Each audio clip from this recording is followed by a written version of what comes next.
Fue el máximo exponente de las artes marciales, dedicando su vida a dicha disciplina, buscando la perfección y la verdad, llegando a crear su propio método de combate y filosofía de vida, el Jeet Kune Do, traducido como el camino del puño interceptor. Bruce Lee revolucionó completamente la industria del entretenimiento con su impecable estilo de pelea y su enorme carisma. Sin embargo, la muerte alcanzaría a esta promesa del cine a la corta edad de 32 años, víctima de una inflamación cerebral de origen desconocido y que ha provocado que surjan diversas teorías sobre su misterioso y repentino deceso. Hoy les hablaré sobre su vida, obra y muerte.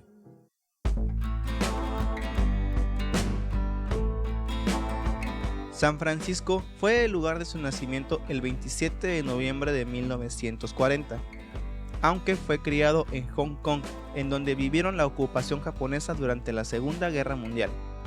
Fue aquí en donde se inició en las artes marciales, ya que su padre le tuvo que enseñar Tai Chi para, según en sus palabras, sistema de defensa y apartarse del camino de la violencia, debido a las continuas peleas en las que Bruce se involucraba.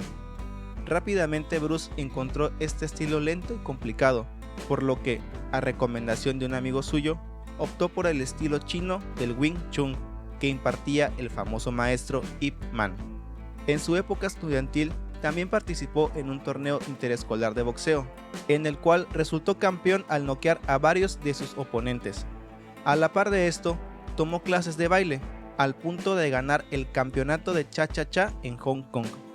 Finalmente, tuvo que abandonar China a la edad de 18 años, debido a una pelea con una escuela rival, en donde Bruce dejó inconsciente a un estudiante, cuyos padres lo denunciaron, provocando así que fuera detenido hasta que su madre acudiera a recogerlo.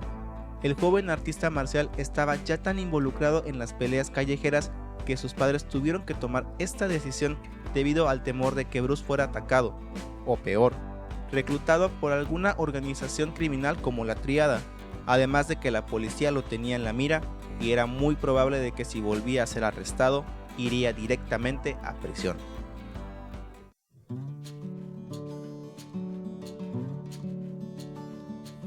Ya en territorio estadounidense, se le permitió alojarse en el restaurante de una amiga de la familia llamada Ruby Chow. Después de obtener su ciudadanía y concluir su educación secundaria en 1961, se inscribió en la Facultad de Filosofía, Drama y Psicología de la Universidad de Washington. Durante su época como estudiante, Bruce fundó su primera escuela de artes marciales, el Hun Fan Kung Fu Institute, gracias a la insistencia de Jesse Glover, un campeón de judo que, al ver las habilidades de Lee en una exhibición de Kung Fu, le pidió que lo entrenara. Ya en 1962, y gracias a un alumno en común, conoce a James Jim Lee, un autor de libros de Kung Fu que, más adelante, se convertiría en uno de sus mejores amigos. Fue este quien le abrió las puertas a Bruce para que conociera otros estilos de pelea, tales como el Jiu-Jitsu, además de presentarle a los artistas marciales Ralph Castro y Ed Parker. Estos encuentros fueron vitales para Lee, ya que fue Parker quien lo introdujo al mundo de Hollywood. 1964 fue un año importante y decisivo para la vida de Bruce Lee, ya que fue en esta época en donde Ed Parker organizó el Long Beach Karate Tournament, en donde Bruce pudo realizar demostraciones de su gran destreza y habilidad, tales como flexiones con 2 dedos de una mano y el famoso golpe de 1 pulgada contra Bob Baker. Este declaró después que tuvo que quedarse en cama varios días debido a que el dolor de pecho era insoportable. Además de que en ese año se casó con Linda Emery, la cual daría a luz a su hijo Brandon y unos años más tarde a su hija Shannon. Durante su estancia en la universidad y mientras operaba el Hun Fan Kung Fu Institute, Bruce fue retado en varias ocasiones. Para ese entonces, Lee ya era bastante conocido entre la comunidad de las artes marciales y muchas personas estaban deseosas de demostrar su superioridad ante él. Sin embargo, solamente unas cuantas personas lograron tener un combate real, de los cuales desafortunadamente no se tiene ninguna evidencia audiovisual, aunque podemos contar con algunas declaraciones de los testigos en estos eventos. El primero fue en el apogeo de sus lecciones durante la universidad. un practicante de karate llamado Yoichi Nakachi retó de forma constante a Bruce durante el transcurso de unos meses. Según él, debido a que Bruce lo había ofendido al decir que los estilos internos del Kung Fu eran mejores que los estilos externos, de los cuales provenía el karate. Tras haberse hartado, Lee acepta el combate y las reglas para este se decidieron: 3 asaltos de 2 minutos cada uno, y la pelea sería terminada si uno de los contrincantes era derribado o si ya no podía continuar luchando. Yoichi comenzó con una patada frontal, que Bruce bloqueó y rápidamente respondió con una serie de golpes que hicieron a Yoichi retroceder hasta topar pared. Al intentar defenderse con un agarre, Bruce simplemente contraatacó con un golpe doble en el pecho y la cabeza, quedando finalmente en el piso. El combate, con una duración de 11 segundos, había terminado. El segundo y uno de los más recordados, tanto por la sociedad como por el mismo Bruce, ya que fue este parteaguas para modificar su estilo de pelea, que más adelante se convertiría en el Jeet Kune Do. Fue contra el experto en Kung Fu Won Jackman. A Bruce se le había dado un ultimátum para que dejara de enseñar artes marciales a blancos, algo que él no aceptó. Fue entonces que Won Jackman, un reconocido experto del Kung Fu, lo retó a un combate. El trato era simple: si Jackman ganaba, Bruce debía cerrar su dojo, pero si él ganaba, podía impartir clases a quien quisiese. Bruce aceptó el desafío, con la condición de que no hubieran reglas, era todo por el todo. En ese mismo momento, Lee se puso de pie y los dos hombres se acercaron.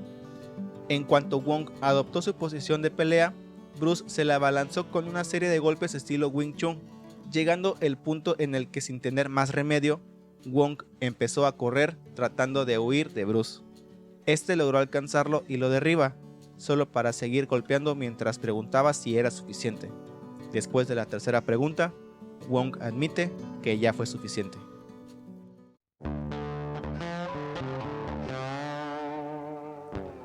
Justo un año después del nacimiento de su hijo Brandon y de la muerte de su padre, gracias a los contactos que hizo por su amigo Ed Parker, se le ofrece a Bruce un papel secundario en la serie de televisión The Green Hornet, interpretando a Kato, el asistente experto de artes marciales de Britt Reid.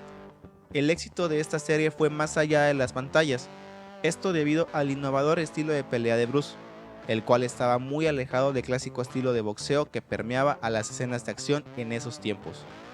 Después de algunas apariciones en películas y programas de televisión, además de algunos proyectos en Hollywood fallidos, principalmente a que se le había discriminado por su ascendencia china, este decide mudarse a Hong Kong. Bruce no lo sabía, pero mientras en Estados Unidos era hecho a un lado, en China era catalogado como un héroe nacional. El programa de The Green Hornet lo había vuelto muy famoso, tanto que se le cambió el nombre por El Show de Kato. Esto, junto con la oferta de hacer una película con él de protagonista llamada The Big Boss, decidió hacer maletas e irse de Estados Unidos. Raymond Chow fue el encargado, junto con su productora Golden Harvest, de realizar los preparativos para rodar la película en Bangkok. El rodaje tuvo muchas dificultades, empezando en una pequeña ciudad llamada Pak Chong. Fue cuando Bruce empezó a tener problemas de salud, ya que no había comida fresca y se mantenía a bases de enlatados y vitaminas. También debido a algunos accidentes como un corte en la mano que le requirió 10 puntadas y una torcedura de tobillo debido a una caída mal lograda. Había exceso de mosquitos y cucarachas, además de que el agua del grifo era amarilla. Aún así, nada de esto importó cuando, el 23 de octubre de 1971, The Big Boss fue estrenada. El público se puso de pie gritando y aplaudiendo. La película había sido todo un éxito, recaudando $1 millón en menos de 3 días, y Bruce Lee fue catapultado a la cúspide de la popularidad en China. Las productoras empezaron a abalanzarse hacia él en un intento de tener el siguiente gran éxito. Incluso se le llegó a ofrecer cheques en blanco a Bruce, todo con tal de que abandonara Golden Harvest, pero este, fiel a su contrato, rechazó todas las ofertas y se enfocó en su siguiente película, Fist of Fury. El estrés por la siguiente producción y las experiencias en la grabación de The Big Boss empezaban a hacer mella en el físico de Bruce. Perdía peso a pasos agigantados. Él siempre fue una persona con un metabolismo acelerado, pero en esta ocasión era excesivo. Empezó a tomar varias veces al día bebidas altas en proteínas preparadas con leche, huevos, plátanos, aceite vegetal, crema de maní y helado de chocolate. También tomaba jugos hechos con diferentes frutas y verduras, tales como zanahoria, apio, manzana, etc. Junto a todo esto también tomaba regularmente vitaminas, todo con tal de ganar la batalla contra su incontrolable pérdida de peso. Fist of Fury fue estrenada el 22 de marzo de 1972, opacando brutalmente a su película anterior.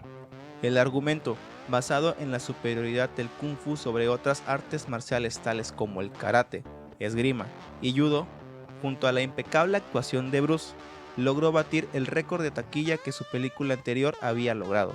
Ahora Bruce Lee era una consolidada estrella de las artes marciales. El contrato original con Golden Harvest había sido concluido, así que Chow y Lee decidieron crear Concords Productions Inc., en donde Bruce sería el jefe de las decisiones creativas, mientras que Raymond se ocuparía de la parte administrativa. Es ahí donde se gestó lo que más adelante conoceríamos como The Way of the Dragon, en donde Bruce fue protagonista, productor, escritor, director e incluso participó en la banda sonora. La batalla final en el Coliseo Romano junto al 7 veces campeón de karate Chuck Norris es considerada por muchos como el combate del siglo, una obra maestra. Finalmente Bruce Lee obtendría el reconocimiento mundial. The Way of the Dragon fue considerada como parte de una trilogía. Por esta razón, Bruce inmediatamente después de su estreno se puso manos a la obra con la siguiente película, Game of Death, llegando a grabar unas cuantas escenas de pelea únicamente.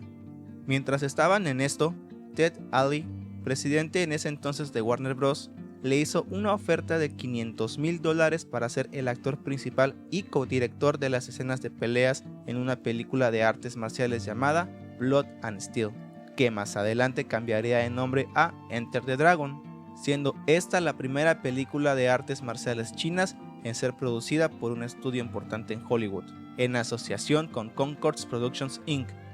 Durante la filmación, la salud de Bruce se vio severamente comprometida.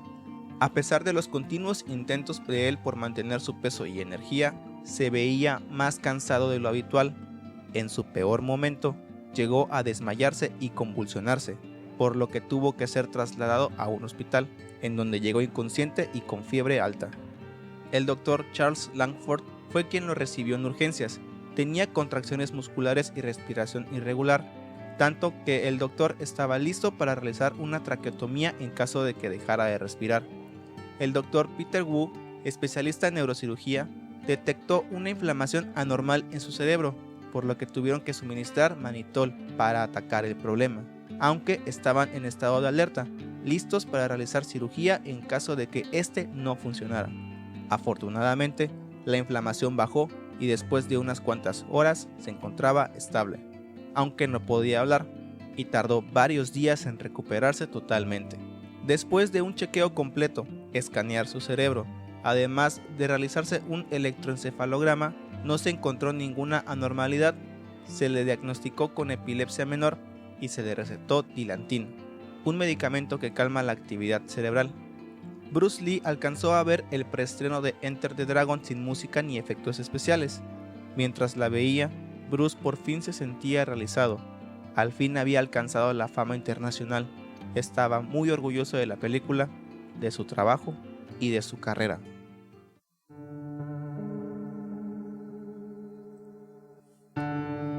El 20 de julio de 1973, unos meses después del incidente, Bruce se encontraba revisando el libreto de Game of Death con Raymond Chow, en donde acordaron elegir a la actriz taiwanesa Betty Ting Pei para un papel importante en la película. Tomada esta decisión, ambos se dirigieron a la casa de la actriz, ya habiendo pactado una cena con Chow para más tarde conocer al actor George Lazenby. Una vez que Chow se había retirado para preparar la cena, Bruce empezó a sentir un agudo dolor de cabeza y, según el testimonio de ella, le proporcionó un analgésico con receta médica llamada Equagesic, una combinación de aspirina con meprovamato. Bruce se acostó para tomar una siesta y nunca más volvió a despertar. Raymond habló para preguntar por qué no se había presentado a la cena, Betty dijo que estaba tomando una siesta y que no podía despertarlo. Consternado, Cho regresó al apartamento para hacer que reaccionara, sin respuesta alguna. Fue entonces que llamaron a una ambulancia. El doctor que llegó intentó reanimarlo ahí por más de 10 minutos, sin éxito. Decidieron llevarlo al hospital Queen Elizabeth, donde, desafortunadamente, Bruce Lee había muerto. ¿Qué fue lo que pasó? Se formaron diferentes teorías alrededor de su muerte. Según la autopsia, se determinó que su cerebro se había inflamado masivamente dentro de su caja craneal, aproximadamente un 13% más de su tamaño. ¿Qué fue lo que provocó esto? Rastros de hojas de marihuana fueron encontradas en su estómago, lo que el Dr. Peter Wu llevó a decir que una posible explicación sería una reacción a la droga. Sin embargo, este mismo se retractaría de su declaración poco tiempo después, afirmando que la evidencia médica indica que no había posibilidad alguna de que la marihuana, siendo una droga suave, pudiera generar tal efecto. Se especula también una posible reacción alérgica al Aquagesic, ya que era, aparte de la marihuana, el único cuerpo extraño dentro del estómago de Bruce, teoría que es respaldada por el médico forense Donald Tier, el responsable de la autopsia de Bruce. No obstante, así como con la penicilina, por lo general las reacciones alérgicas provocan hinchazón irregular en el cuello o insuficiencia respiratoria, no en el cerebro. Además de todo esto, el Dr. Lisetti del Hospital Queen Elizabeth menciona en sus propias palabras: el cerebro estaba hinchado como una esponja. Examinó el cráneo de Bruce sin encontrar heridas, además de no encontrar ningún tipo de hemorragia interna. Ningún vaso sanguíneo había sido bloqueado o roto. No había ningún motivo por el cual el cerebro de Lee estuviera en esas circunstancias. Además, en el incidente anterior en el cual se desmayó, ni la marihuana ni el Aquagesic estaban presentes. Fue algo totalmente ajeno a ellos.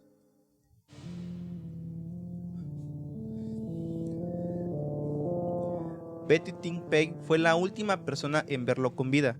Según su testimonio, esta le suministró el analgésico debido a la fuerte migraña que tenía Bruce en ese momento. No obstante, habría que pensar, ¿ella saldría beneficiada de alguna manera por su muerte? Los teóricos de la conspiración apuntan a que Betty estaba involucrada con la mafia cantonesa, que no veía con buenos ojos a Bruce debido a que alteraba de sobremanera el status quo de la comunidad china, por lo que se le pidió a ella acabar con él. Con la muerte del actor y con la prensa apuntando directamente a ella como la posible perpetradora del homicidio, llegaron amenazas de bomba a la policía, los cuales rápidamente descubrieron un paquete color café dentro de un parque público, en el que estaba escrito en cantonés: Betty Ting conoce la causa de muerte de Bruce Lee.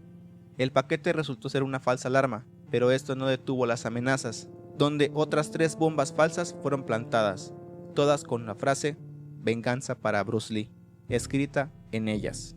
Otra gran consecuencia de esto fue el fenómeno Bruce Exploitation, en donde el cine se inundó de actores que emulaban al fundador del Jeet Kune Do, el cual fue aprovechado por ella misma y por el productor de Lee en vida, Raymond Chow, con la película Bruce y yo, en donde muestran a Bruce Lee como alguien decadente, adicto a las drogas y enfermizo.